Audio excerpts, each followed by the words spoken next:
Bon, alors, à plusieurs reprises, Oui. tu nous as expliqué que l'armée française avait représenté un espèce de fil directeur dans ta vie, depuis ta naissance, et pour les principales étapes de ta vie.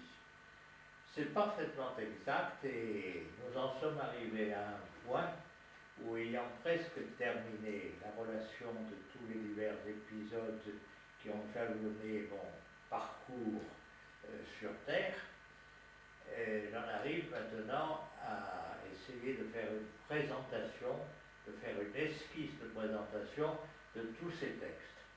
Donc par conséquent, comme tu l'as si bien dit il y a un petit instant, en ce qui concerne la nation française, j'estime avoir été protégé dès mon premier jour par la nation française qui, tout au long de mon parcours sur cette terre, m'a envoyé des espèces d'anges gardiens qui m'ont accompagné dans les circonstances les plus graves et les plus intéressantes de ma vie.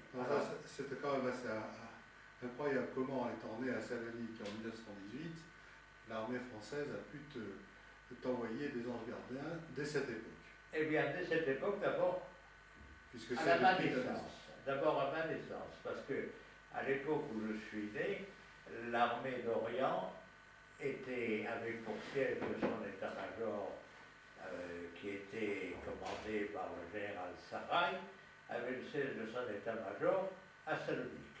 Et il se trouvait que dans l'immeuble qu'habitaient mes parents à cette époque-là, il y avait un officier d'état-major de la Marine nationale, n'est-ce pas, qui occupait un poste important et cet état-major avait été finalement installé dans les locaux de la compagnie des tramways qui était en face de l'immeuble qu'habitaient mes parents. Par voie de conséquence, on s'est trouvé à un moment donné, et ils se sont trouvés à un moment donné à avoir un billet de logement de cet officier d'état-major dans leur immeuble. Donc, le jour de ma naissance, il y avait donc à la maison chez mes parents, d'une part ma grand-mère Piano, d'autre part mon père, et enfin la sage femme, déjà depuis 48 heures, qui attendait l'heureux événement. Parce que à cette époque-là, on préparait pour toutes les naissances des bassines d'eau propres, chaudes, etc. Enfin, il y avait tout un certain nombre de préparatifs qui se faisaient.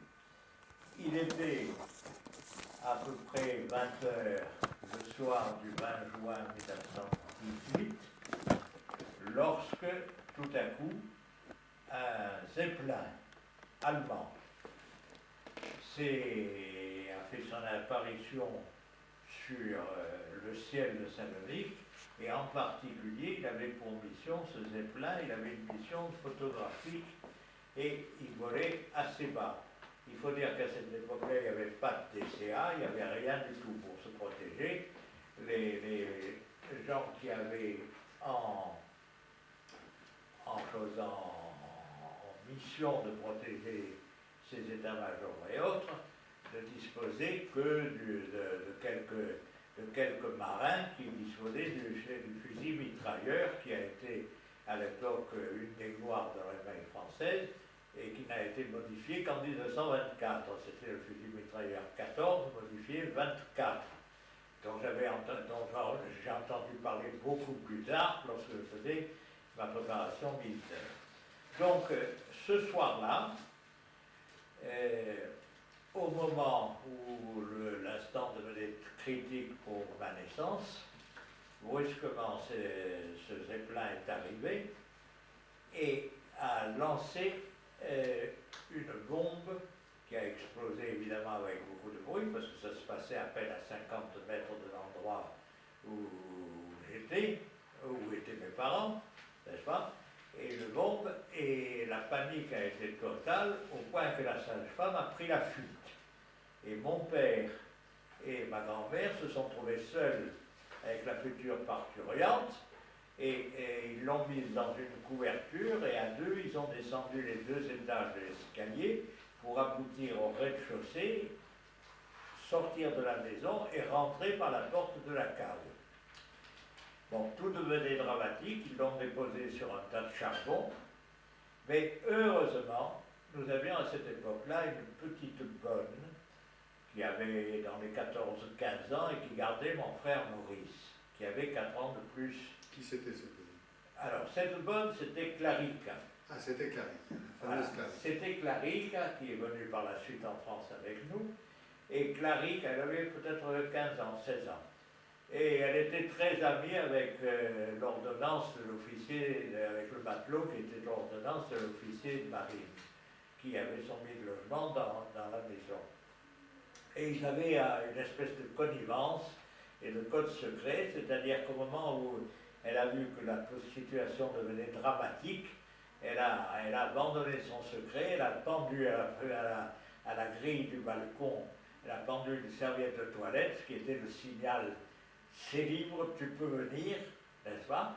Et effectivement, 3 secondes après, le matelot qui s'appelait Yvon Le Pennec, n'est-ce pas, est arrivé en courant, il a dit « regarde, ma patronne est à la cave, etc. » affolement, va avertir le commandant Picard, qui était l'officier qui logeait chez lui. Aussitôt dit, aussitôt fait, et brusquement, on a vu arriver les brancardiers de la marine qui étaient là, avec un brancard, et le médecin militaire de la marine aussi, qui était venu voir ce qui se passait. Alors les brancardiers ont déposé la grêlette du brancard, ma mère partait, et puis l'accouchement a eu lieu, il a été difficile, il a fallu utiliser des fers, etc. Mais enfin, tout s'est bien passé et j'arrive au monde. Et à ce moment-là, bien entendu, on a ramené ma mère dans son appartement parce que le Zeppelin était parti et qu'il reviendrait peut-être le lendemain ou plusieurs jours après ou jamais. Voilà donc ma naissance. Comment s'appelait ce médecin militaire français? Eh bien, je ne l'ai pas ici, il est noté dans les papiers que j'ai à Marseille. Quand je ferai ma...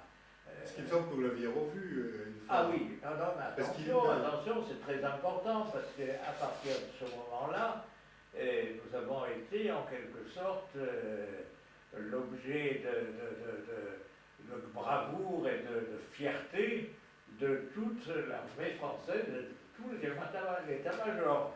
Ma mère a, paraît-il, reçu des bouquets fantastiques offerts par le général Sarrail et par toutes les autorités. On a reçu également des choses, des cadeaux, et quand il y a eu, ensuite, donc, tout ça a fait que ça a facilité absolument tous les rapports qui étaient d'ailleurs excellents avec l'armée. Bon, et puis est arrivé l'armistice à peu près quelques mois après, puisque c'était le 11 novembre, l'armistice, et là nous étions le 20 juin. Et à ce moment-là, la ville ayant été détruite, la ville de Salonique ayant été détruite par l'incendie à peu près aux 3/4, au cours de l'incendie qui avait eu lieu en août 1917, bon, aucune possibilité de reclassement, l'économie à zéro, etc. Et à ce moment-là, mon père, qui était chef de famille, parce que son père, mon grand-père Moïse, que j'ai connu puisqu'il est mort à Marseille en 1924, mon père avait été désigné par son père pour être chef de famille parce qu'il était asthmatique et que quand il était asthmatique, il ne pouvait plus rien faire, ni rien du tout. Donc mon père, qui était un homme particulièrement volontaire, a pris la tête des opérations et ce qui fait l'objet d'un chapitre auparavant concernant l'incendie de Salonique, mais je ne m'y étendrai pas ici, il avait pu toucher au péril de sa vie d'ailleurs, les indemnités que les assurances lui avaient octroyées pour la perte des marchandises qu'il possédait dans son usine où on traitait déjà le riz. C'est l'époque où il est parti, enfin c'est à l'occasion de cet incendie qu'il est parti sur une barque dans le port de Salonique avec les livres de comptabilité. C'est bien ça. Absolument, c'est bien ça. Bon, ça fait qui lui a permis de toucher l'assurance. Voilà. Donc c'est encore un chapitre sur lequel là je ne veux pas m'étendre, mais c'est quand même une des raisons, avec d'autres raisons qui font l'objet d'autres chapitres dans mes récits, du fait que mon oncle Alfred, le frère de ma mère, était ingénieur diplômé par l'université allemande, à Nidweilen, paraît-il, c'était une école d'ingénieurs. Excuse-moi de te couper, mais c'est un épisode que nous avons déjà couvert il y a quelques années lorsque nous avions fait une première série d'interviews. Bon, d'accord. Donc par conséquent, je voudrais là passer et indiquer qu'on a eu toutes les facilités possibles et imaginables pour venir en famille de Salonique à Marseille. Bon, de Salonique à Marseille, bien entendu, on est arrivé à Marseille presque un an après ma naissance. Je ne sais plus exactement quel était le mois, mais j'avais à peu près un an à ce moment-là. Et à Marseille, nous avons été accueillis par mon oncle Lélie, qui était le frère de mon père et qui lui avait déjà été envoyé en estafette dès 1915 pour savoir s'il y aurait éventuellement des possibilités de s'installer en France. Et comment êtes-vous venu de Salonique à Marseille? Eh bien, de façon très simple, sur un transport de troupes, n'est-ce pas, qui rapatriait les troupes qui avaient combattu dans tout le théâtre d'opération de l'armée d'Orient. Voilà. Donc, par conséquent, nous arrivons à Marseille, et là, je t'ai confié dernièrement les lettres de mon père écrites avant l'arrivée à Marseille, où il était venu voir si son frère était réellement dans la réalité, en disant ce qu'il avait, il était venu contrôler, et après son inspection à Marseille, où il était venu tout seul, avec des ennuis épouvantables, parce que c'était l'époque où tout le parcours maritime était miné à droite et à gauche, et donc par conséquent c'était dangereux déjà de voyager à cette époque-là.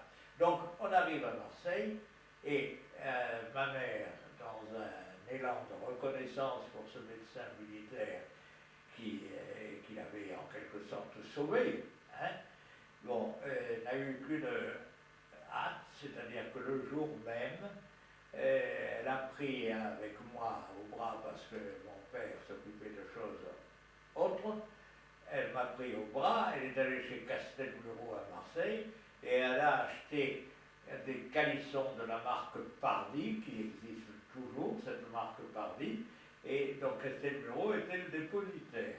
Et une boîte énorme, n'est-ce pas? Elle a pris notre calèche sur la place de la Bourse, et là, elle est allée chez le médecin en question, dont elle connaissait l'adresse et qui habitait sur la place Sébastopol. Bon, et alors elle se présente, c'est assez loin parce que la place Sébastopol, c'est au bout du boulevard Charles. Tout à fait. Et alors, à ce moment-là, elle sonne à la porte du chose, et c'est la dame du médecin qui vient ouvrir la porte en disant « Madame, vous désirez ?» Et ma mère lui dit « Je veux voir le docteur. » Elle me dit « Vous savez, il a un cabinet qui est bien plein, ça m'étonnerait qu'il puisse vous voir aujourd'hui, il faudrait revenir. » Et ma mère me dit « Non, je ne reviens pas parce que je suis la mère du petit garçon qu'il a sauvé pendant la guerre. » À ce moment-là, comme on me connaissait déjà dans l'entourage du médecin, puisque l'armée française s'était glorifiée de ma naissance, bon, à ce moment-là, elle dit « Ah, c'est vous, bon, venez entrer. » Elle tape à la porte du médecin, elle lui explique, immédiatement il abandonne la bonne femme qu'il était en train de soigner dans son cabinet, il vient, il embrasse ma mère, il m'embrasse, enfin, il paraît qu'il y a eu une scène déchirante d'affection, entre les personnages qui étaient là.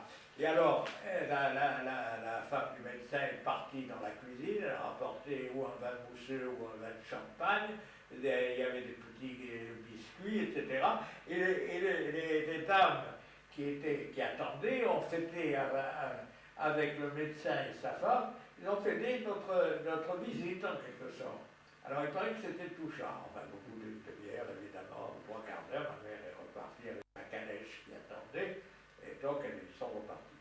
Donc il y a déjà là une série d'espèces d'anges gardins, ils étaient peut-être nombreux, mais enfin c'en était déjà un. Bon, autre épisode sitôt après, c'est au moment de ma préparation militaire. J'ai eu une enfance particulièrement heureuse, des parents absolument admirables. On n'a jamais, mon frère et moi, manqué de rien. Nous avons été parfaitement éduqués. Enfin, et arrive donc l'heure des études supérieures, et ça se passait en 1938 et 39. Donc, j'ai eu 2 années de scolarité à l'école de commerce à Marseille, et au cours de cette scolarité, il y avait 2 après-midi par semaine qui étaient consacrés à la préparation militaire. Il faut dire qu'on formait quand même une certaine élite qui avait fait des études supérieures, de façon qu'ils puissent devenir par la suite officiers après leur service militaire ou pendant leur service militaire. Donc, par conséquent, là, j'ai eu encore d'autres anges gardiens.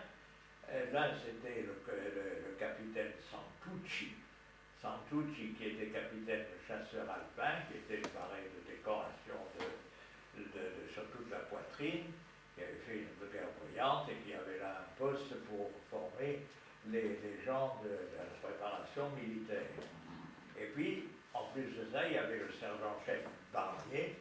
Alors je les rappelle l'un et l'autre parce que Santucci, sur le moment, alors que je n'avais rien demandé, m'a introduit dans les milieux des anciens de l'école polytechnique, tant et si bien qu'un beau jour, j'ai reçu une invitation d'aller prendre le café avec le président de l'association des anciens polytechniciens, et qu'à cette occasion, il m'a remis 4 invitations pour aller au prochain bal des anciens de Polytechnique. Ces prochains bals étaient des bals qui étaient particulièrement guindés, où les jeunes gens étaient en habits, et les jeunes filles ou les femmes.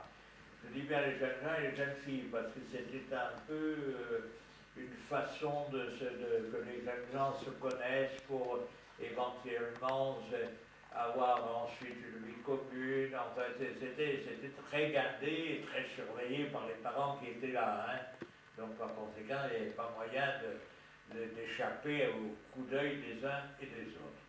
Bon, quant à Barnier, Barnier, il a eu une conduite exemplaire, puisqu'il a fini sa carrière, alors qu'il était simplement sous-officier. Il a fini sa carrière dans l'armée Leclerc à la fin de la guerre.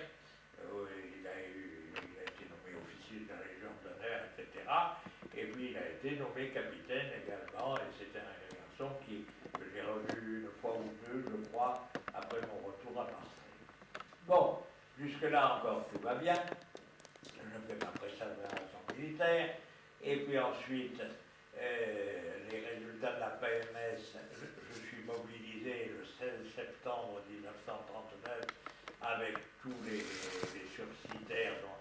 Et dans ce train de sursitaires qui partait sur Montpellier, il y avait tous les professeurs de faculté, de toutes les facultés, qui avaient des grades très élevés. Et puis il y avait nous qui étions les anciens étudiants de ces mêmes professeurs. Bon, et les résultats apparaissent selon l'officiel, et nous sommes désignés les uns et les autres et envoyés dans les écoles militaires. En ce qui me concerne, je suis envoyé à l'école militaire d'administration, qui avant était cantonnée dans le château de Vincennes, et qui, à l'occasion de la guerre, avait été déplacée et elle était maintenant installée dans les faubourgs, dans le proche environnement de Nantes, n'est-ce pas, dans un petit village qui s'appelait les Couettes en Bouguenais, dans un ancien séminaire qui, en juillet de l'année où nous étions, avait été déclaré insalubre pour les séminaristes et qui avait été fermé. Bon, évidemment, on l'a réouvert pour les officiers qui peut-être avaient une santé, pour les élèves officiers qui peut-être avaient une santé plus florissante et ont pu mieux supporter la chose. Bon, alors, ce qui est important... Excuse-moi, en quoi l'armée là a joué le rôle d'engagement? Alors, ben voilà le rôle, c'était ce que je voulais dire quand tu m'as posé la question, c'est que là j'ai rencontré, entre autres, deux camarades, deux aspirants qui ont été nommés aspirants en même temps que moi. L'un était Jacques Sauzède que j'ai revu ensuite au camp des aspirants et à la Libération à Marseille, n'est-ce pas? Alors Sauzède avait ceci de particulier, c'est qu'il était fils de pasteur et père de pasteur.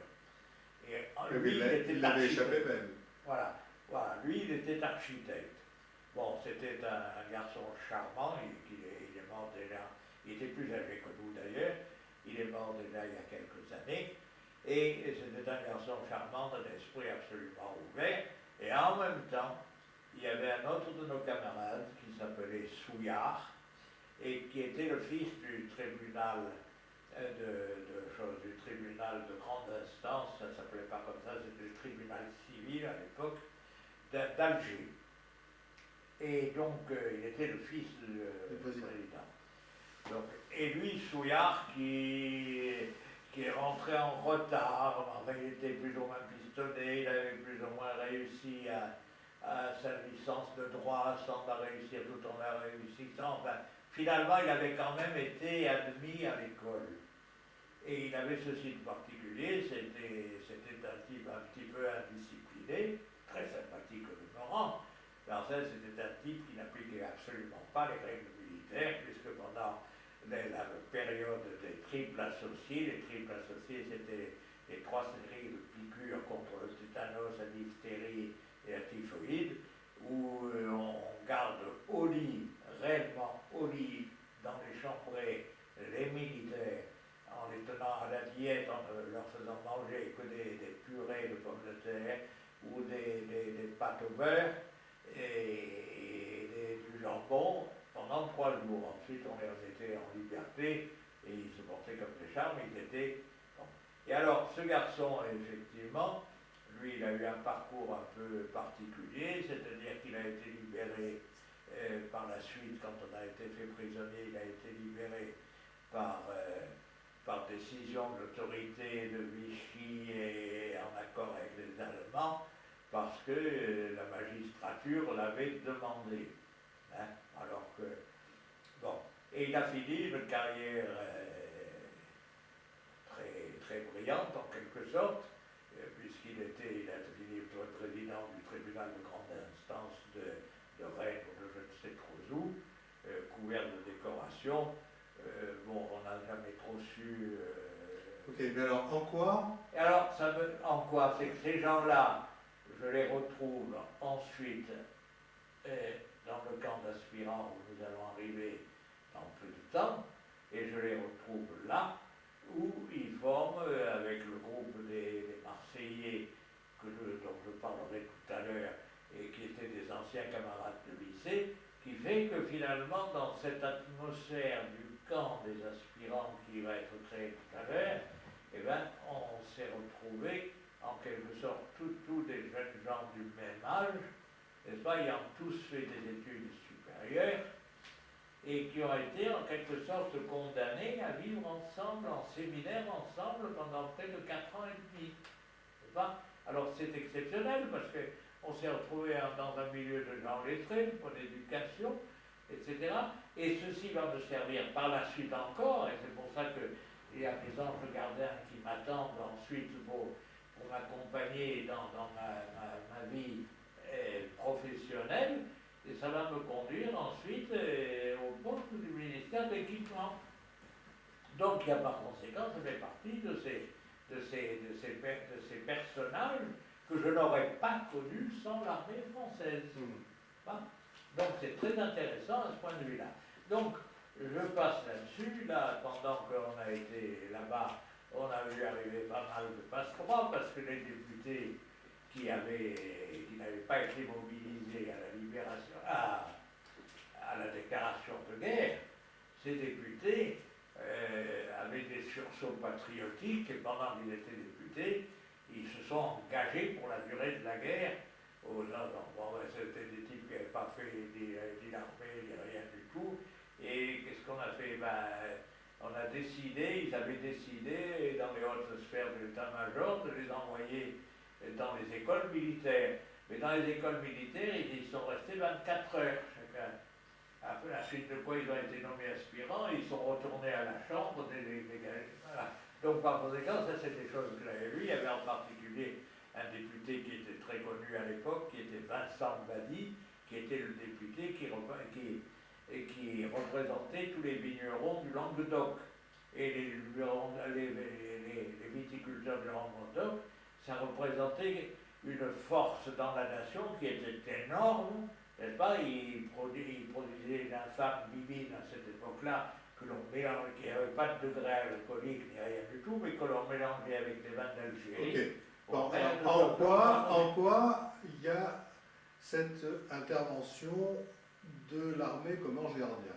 Bon, si ce n'est que finalement, bon, tu t'es créé un réseau, mais enfin, tu aurais pu te créer un réseau de la même manière à l'école de commerce ou ailleurs. Bon, et bien alors là, c'est ensuite. Bon, en réalité, j'ai été protégé par ce réseau, par des camarades que je connaissais, et par le fait que si je n'avais pas été dans cette filière, j'aurais peut-être été déporté, j'aurais peut-être été disparu, parce qu'il y avait autour de moi une espèce de garde invisible, n'est-ce pas? Je me suis toujours senti à l'abri de tous les tourments. Comment ça s'est manifesté?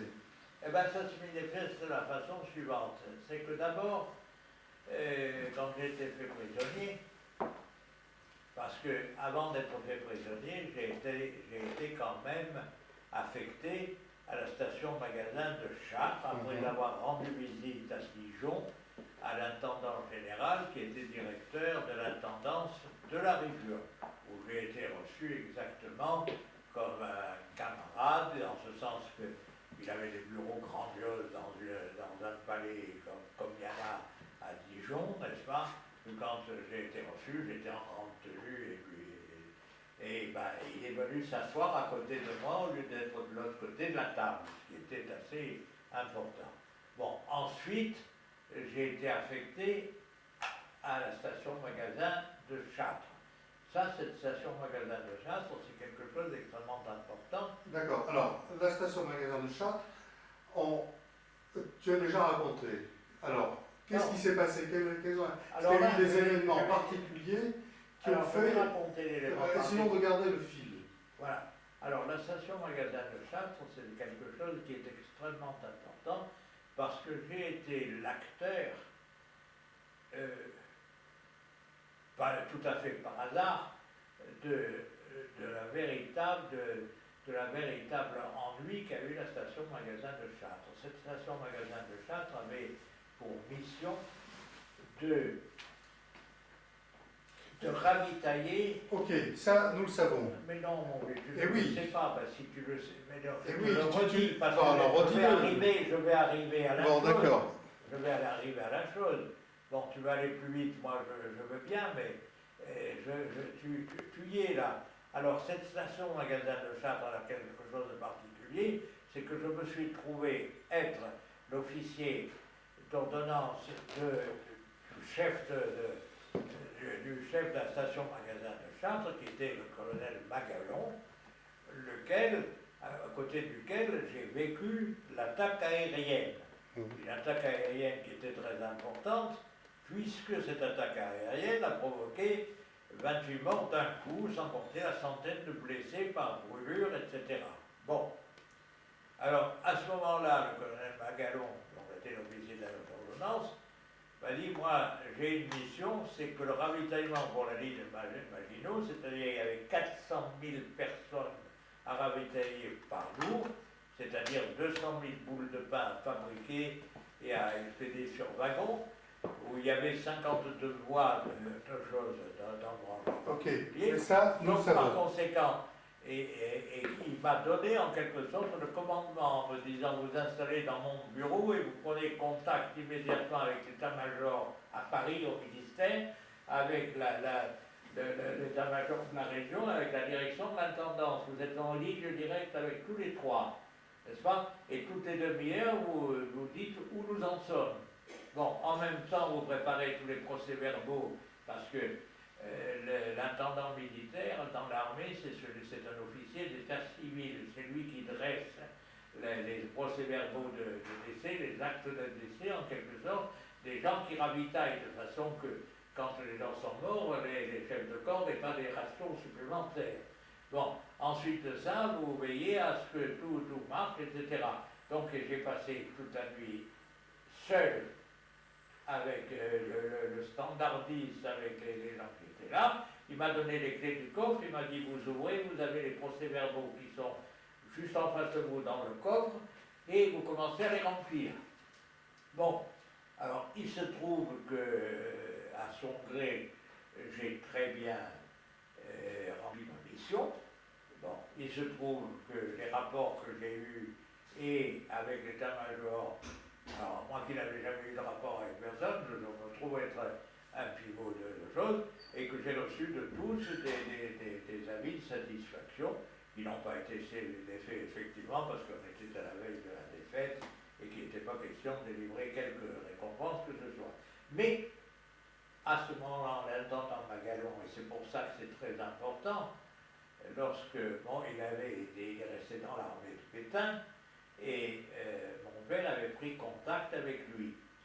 Et il lui a envoyé une lettre, que tu connais bien d'ailleurs, une lettre en disant toute l'estime qu'il avait pour moi et pour le lieutenant Mainviel. Alors c'est là que le lieutenant Mainviel va intervenir, n'est-ce pas? C'est que le lieutenant Mainviel est un monsieur qui était officier en même temps que moi à la station-magasin de Chartres, et dès que nous avons été faits prisonniers le 14 juin de 1940, n'est-ce pas? Eh bien, lorsque nous avons été faits prisonniers, lui, il était à un endroit et moi, j'étais à un autre, et c'est un des choses,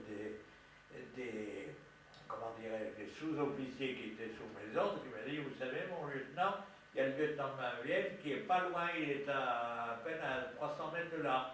Alors j'ai dit, prévenez-le que je suis à 300 mètres de lui aussi. Voilà, donc c'est comme ça que ça s'est passé. Mainviel, sachant que j'étais là, il m'a rejoint, et nous avons passé la première nuit de captivité, entouré par les Allemands, dans l'église de Marcilly-le-Hailly, qui se trouve dans l'Aube. L'église d'époque de gothique, tout ce qu'on voudra, n'est-ce pas? Et sur de la paille étendue dans l'église. Bon, le lendemain matin, à 5 h du matin, debout, branle-bas de combat, etc., par les Allemands, avec vocifération comme ils savent vociférer quand ils en ont envie.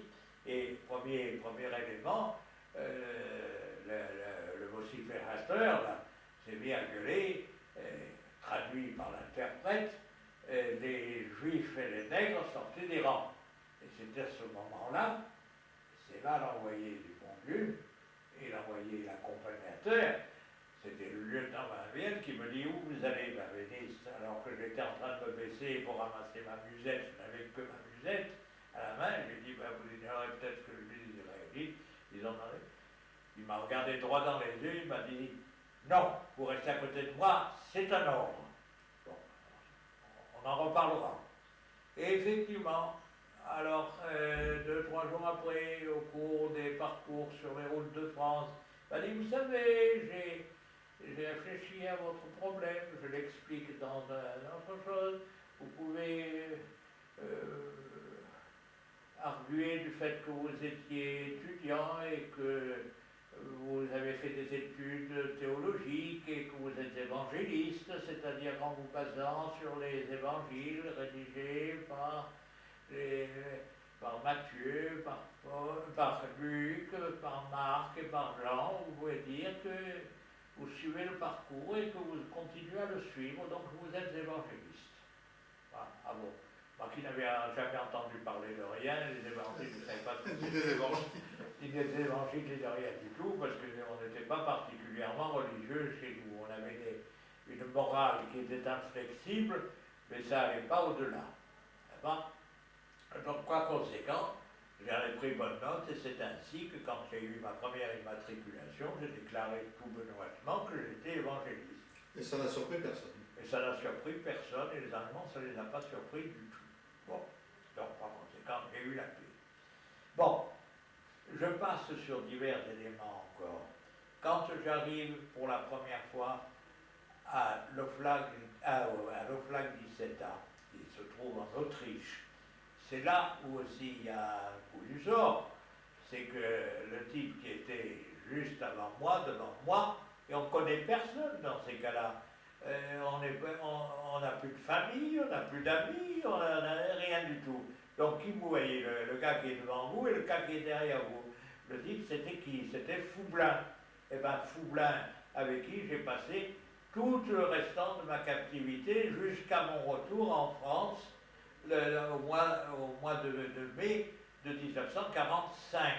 N'est-ce pas? Bon, et il y en avait un autre qui était aussi là, qui est mort depuis, qui s'appelait Aurieux, n'est-ce pas, qui quand arrivé, on n'est pas resté dans la même popote ensemble, on n'était pas ensemble, mais on se revoyait tout le temps au camp. Donc, par conséquent, je me trouve avec lui. Et quand j'arrive à l'Oflag 17 ans, en pleine nuit, sous la neige, où on nous a débarrassés de nos vêtements, on est tout nus dans la neige dans la nuit de la Sainte-Catherine, la nuit du 25 novembre, n'est-ce pas, parce on fait passer à la désinsectisation tous nos vêtements, après nous avoir tondu tous les poils inutiles du corps humain, n'est-ce pas? Bon, y compris les cheveux, y compris le pubis, tout. Donc, et alors, à 5 h du matin, on a fini par récupérer nos vêtements, et qui je retrouve dans la même baraque et dans le même lit, dans le même chalit, je retrouve Paul Perlebad, qui est le mari de Nadia Benveniste, la fille d'oncle Léon. Voilà, je le retrouve là, je l'avais par hasard. Donc c'est un élément protecteur. Dans ce même camp je retrouve tout à fait par hasard, parce que lui, il s'est renseigné, je retrouve Maurice Mochet, ensuite je retrouve René Amaradji, je retrouve le commandant Brisac, qui me file un sac de couchage. Pourquoi? Parce que lui, en tant qu'officier supérieur, il avait eu droit obligatoirement à un sac de couchage, alors qu'il en avait déjà un. Et bonne âme, alors ça n'a l'air de rien, un sac de couchage, mais ça a eu une importance énorme. Parce qu'à un moment donné, on nous a viré les aspirants du camp, et on nous a envoyés du camp des officiers, pour nous envoyer au camp des sous-officiers. Et ce camp des sous-officiers, on a été reçu par les Espagnols, les ouvriers espagnols, qui étaient des ouvriers qui étaient les gens qui étaient réfugiés de la guerre d'Espagne, qui étaient des rouges de la guerre d'Espagne, et qui avaient été en quelque sorte enfermés dans des camps français, à Gurs ou ailleurs, et au moment de la guerre, comme on ne pouvait pas les laisser comme ça, on leur a filé un bleu de chauffe, une capote militaire et un béret basque, et par groupe d'une centaine, je crois, et ils avaient un jeune officier de la Légion qui les commandait, et un officier supérieur qui était un réserviste qui assurait le bon ordre.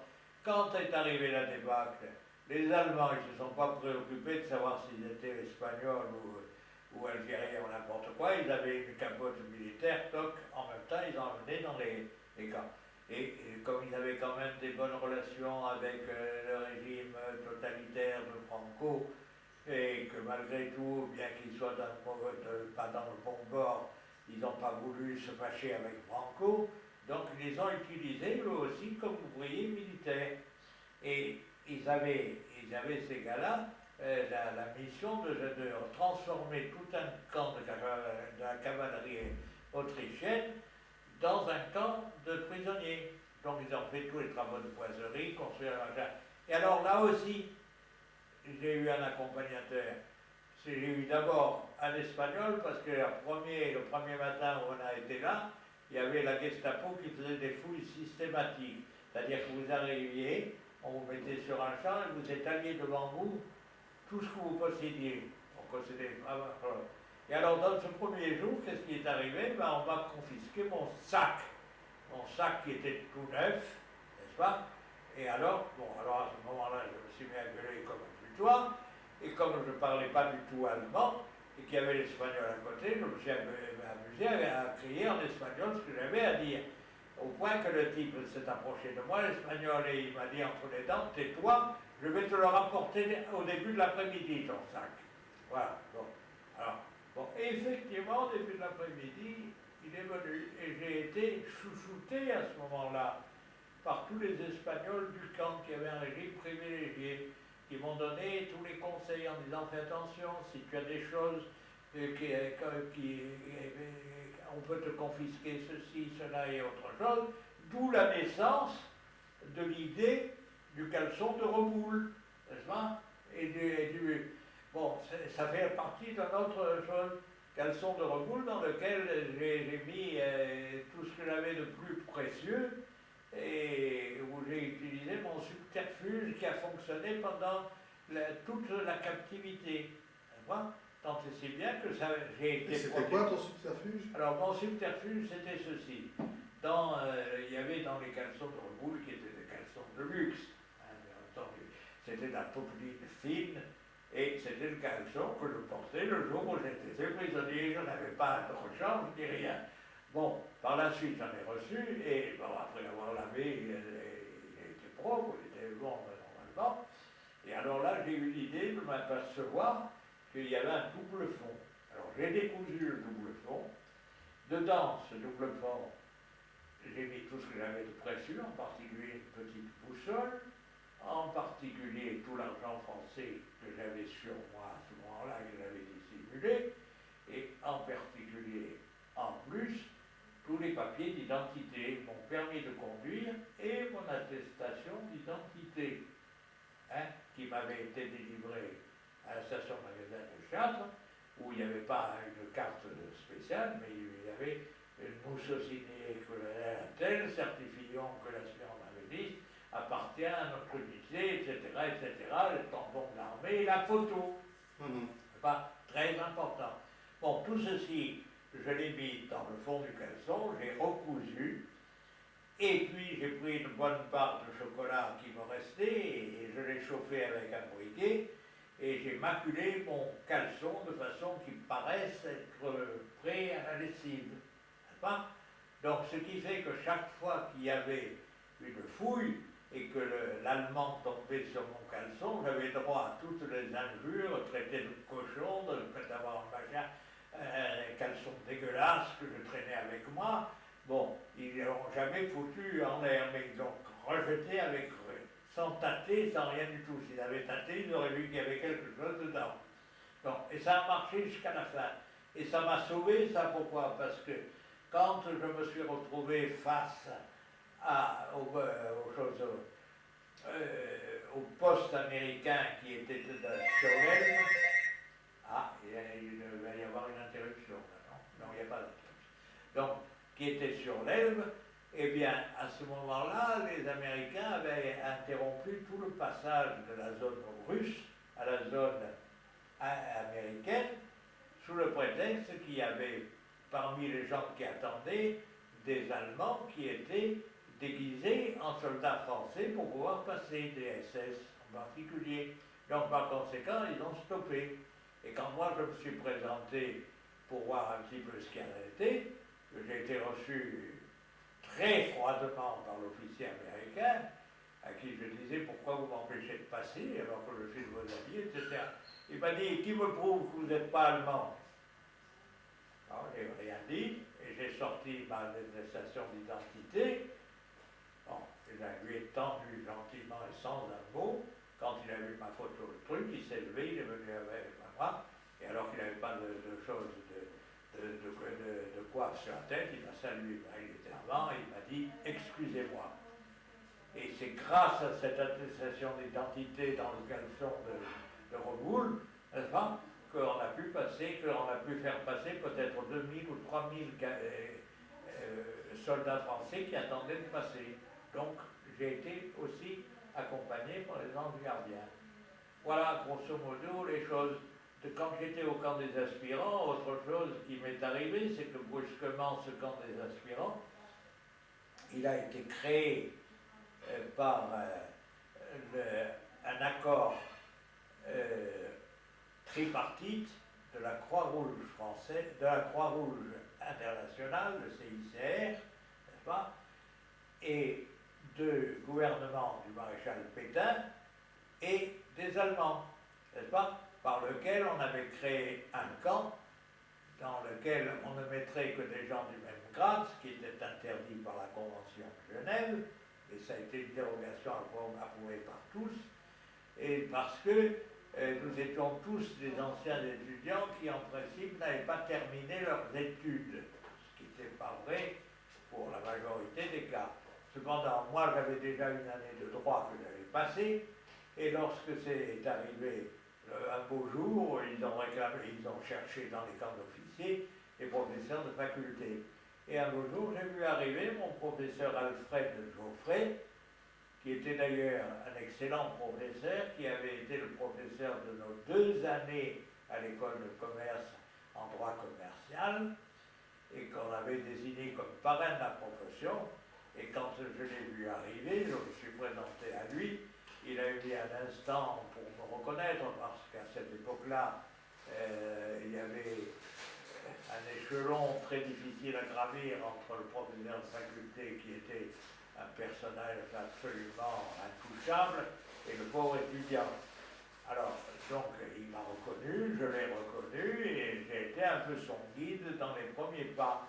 Et quand il a créé l'université, que je lui ai dit, bon, ben, je vais m'inscrire à votre université, le lendemain, il m'a dit, vous savez, je préfère pas, parce que les Allemands vont faire des enquêtes pour savoir qui, etc. Alors, vu votre position particulière, moi, je vous donne ma parole, si nous nous en sortons, j'attesterai, à condition que vous assistiez à mes cours, j'attesterai que vous avez suivi mes cours. Et il a tenu parole, parce qu'en 1946, il a téléphoné chez ma mère, sachant pas où vous me trouvez, n'est-ce pas, il était devenu entre-temps doyen de la faculté d'Aix, de la faculté de droit d'Aix, pour me dire que, je l'ai eu à l'appareil, pour me dire, vous savez, vous vous souvenez de la promesse que vous avez faite, eh bien, il y a 2 sessions qui vont avoir lieu ces jours-ci, je vous ai fait inscrire, j'ai donné les attestations, mais cependant, il y a des détails que je ne connais pas sur votre identité, et il y a des droits d'inscription qu'il faut payer. Il faut quand même payer. Et donc allez vous présenter chez le secrétaire, il y a votre dossier qui est en instance, etc. Et j'ai passé 2 examens successifs auxquels j'ai réussi, j'ai eu ma licence. Donc là aussi, ça a été l'intervention de l'armée française. Voilà, donc sans aller beaucoup plus loin, par la suite, lorsque je suis rentré à Marseille, et ça sera mieux développé dans les morceaux qui ont déjà été rédigés, ça sera rappelé de façon succincte ensuite dans mon introduction définitive.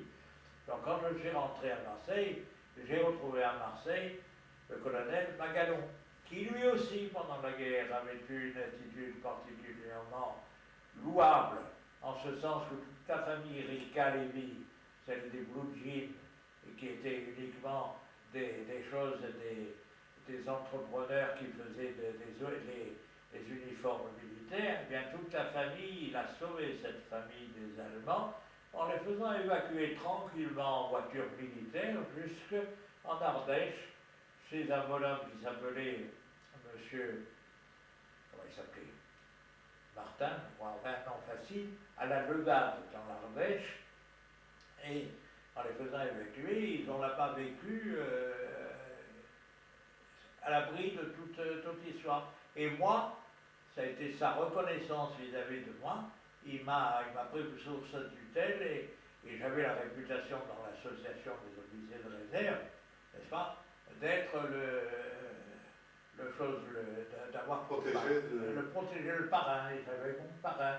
Et ça s'est traduit par une chose extrêmement importante. Un beau jour, il me fait téléphoner que j'aille le voir. Bon, alors je vais le voir. Et alors, il me dit, voilà, il y a un concours pour l'admission des officiers d'administration dans le corps de l'intendance. Donc, à partir de ce moment-là, si on réussit au concours, on peut s'engager et faire toute carrière. Je lui dis, mais moi j'ai une profession. Il me dit, ça n'est pas le problème. Vous allez, je veux vous faire inscrire et je veux que vous alliez là-bas. Alors, ce qui fait que le problème, il a été vite fait. Effectivement, il m'a fait inscrire, j'ai passé le concours, il y avait une centaine de candidats, nous avons été 2 à réussir. Moi, premier, et le deuxième, ça a été le chose de directeur de la banque franco-chinoise. Et alors ça a été l'engueulade de ma vie que j'ai jamais reçue de mon père, parce que je ne l'ai pas dit à mon père que j'avais réussi le concours. Et c'est le directeur de la banque franco-chinoise qui était venu démarcher pour qu'on lui donne du papier à l'escompte, etc. Ah, je vous adresse tous mes compliments pour votre fils, j'ai eu le plaisir. Alors, bon, mon père, il faut qu'il parte, le téléphone, il m'a dit, viens me voir. Et alors là, pourquoi je ne me l'ai pas dit, hein? Voilà pourquoi j'ai dit, pour moi, ça n'avait pas d'importance. Je n'ai pas l'intention de rentrer dans l'intendance. Bon, alors, ça, c'est encore un élément de l'armée française qui vient. Par la suite, quand on a eu... Alors, attends, on arrête parce qu'il faut changer de cassette. Ah, bon. Tu continues encore ou tu... Comme tu veux. Si tu en as assez, on s'arrête.